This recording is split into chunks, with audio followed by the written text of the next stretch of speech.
Assalamualaikum everyone, I'm Farhana bint Islam. Welcome to my channel. So today I'm going to show you how to connect XAMPP database with NetBeans. So let's go to the video. First we have to open XAMPP, then click start button. After that, now it is connected, and now you have to go to NetBeans only for checking. So we have another work also. Here XAMPP, we have to go admin panel.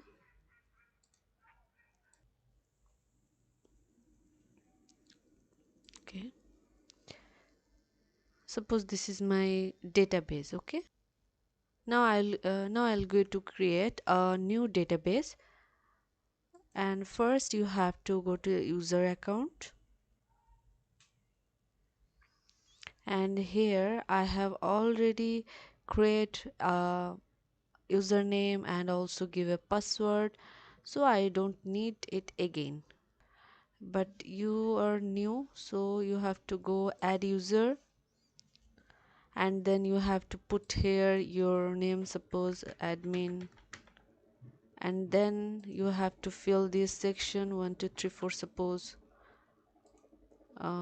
extremely weak, but not problem because you are beginner.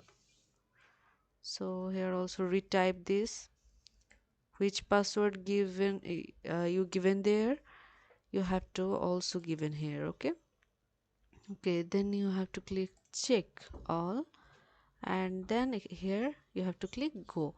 But I have already a user account, so I don't need it again. Okay, so you have to go to database section, and here you have to give a name, suppose test.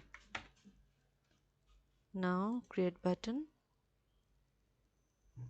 So guys, now you can see here my test database already created here. Now you can make here any kind of name, table, suppose this, create here, and so many things. So I don't want to go that section. I just want to give the idea how to connect database with it. So our database already created. This is the database name test. Okay, test.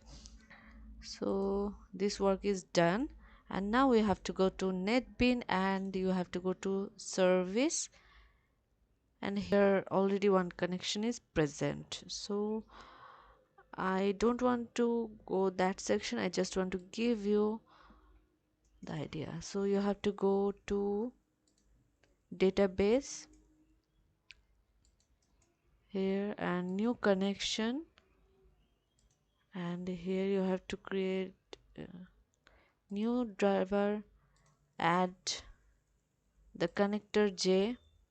Where is connector? Open, and then click OK, and then click next, and here you have to give that name databases. So you have to give this database name here, database, here is the database name like test, and then you have to give your admin password, which we have created first in this video. Okay, uh, here suppose I have given admin, and then here 1 2 3 4 5, and then check test connection.